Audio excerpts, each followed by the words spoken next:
Welcome back. Today we are here with a Cadillac XT6. This is a 2020, very similar to the GMC Acadias. We're going to be replacing the passenger side rear shock because Michigan dirt roads suck.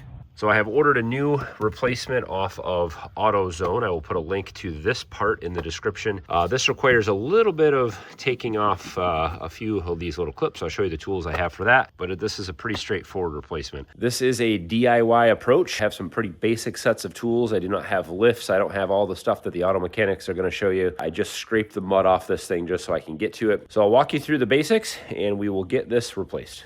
I'm not gonna insult your intelligence. Take the wheel off. So the first thing we're gonna do is take off this nut, and you actually have to hold the bolt head on the other side. So we'll have a socket and a wrench for that. Once this is loose, I also have a second jack I'm gonna use to put some pressure up on the bottom here to just move the arm up and down so that I can get that loose. We're gonna pop this little clip off, and that we'll be able to fold this away. We'll be able to get to the top mount, which is right behind this, and we'll take off the bolts for that. And we're actually going to attach the mount to the new shock. We'll start with the bottom.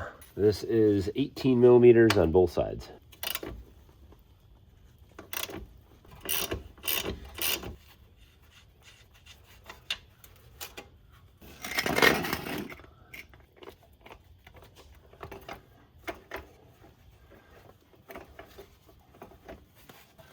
Right about there. And there's the bolt. Now the bottom is loose. Years ago I picked this up on Amazon. This is an assorted retainer kit. It just has a bunch of extra just in case you break one. It's got a bunch of different sizes in it, which is nice, and it came with the little tool. You can use needle nose pliers or something else. If you don't have one of these, all you need to do is just get under that top part of the retainer, wiggle it out. Once that pops out, the whole thing comes apart. So this is just gonna fold to the side. These are 15 millimeter.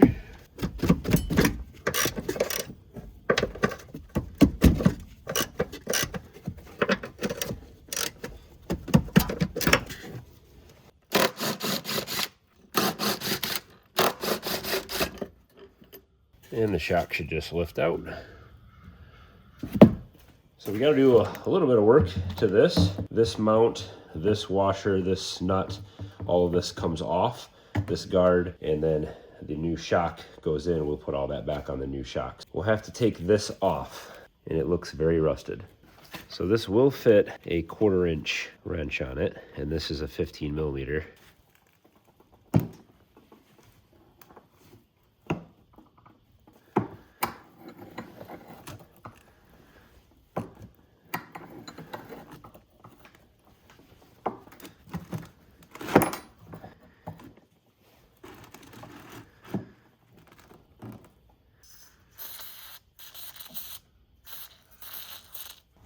We hit a rough spot on the rusty bolt, so we rounded off the end. In hindsight, I probably should have sprayed the threads with WD-40 better before I started. Let's see if our vice grips can fix this mess.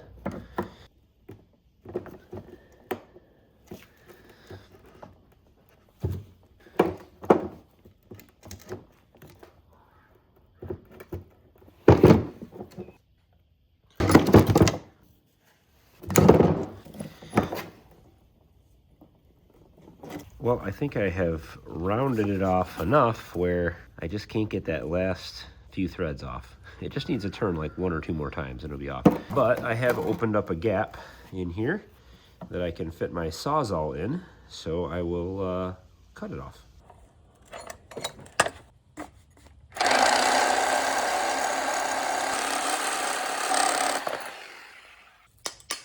So we're gonna need to save the cover and the bump stop. Metal side down. And I'm pretty sure this thing was completely, I don't think it should be that easy, but so I got a Monroe shock. You can tell the difference between the resistance. Put this back on, cover back on. It comes with a new nut, thankfully. If you happen to forget, the bracket goes on with the notch facing up.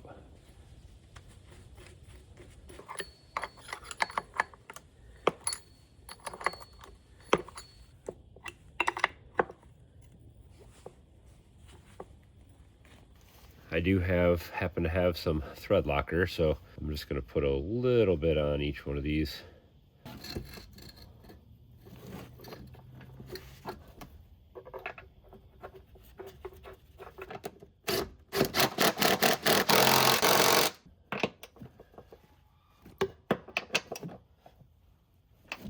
We're using the same bolt, just have to get it lined up with the bottom of the shock here. So we may have to adjust that jack on the bottom a little bit, but yeah, we're gonna let that jack down just a little bit.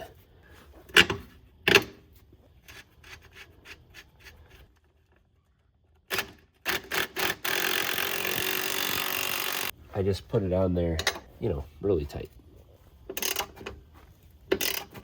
Take the jack out.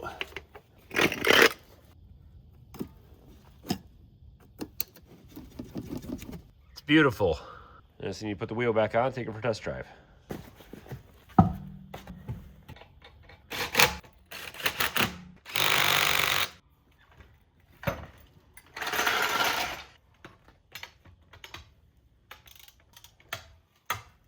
And that is that. That is how you install a shock on one of these Cadillacs. This would also be the same for the Acadias and maybe even some of the Chevys. I will put a link in the description to the shock that I used in this particular replacement. It was purchased at AutoZone, and I do monitor these videos for quite a few years.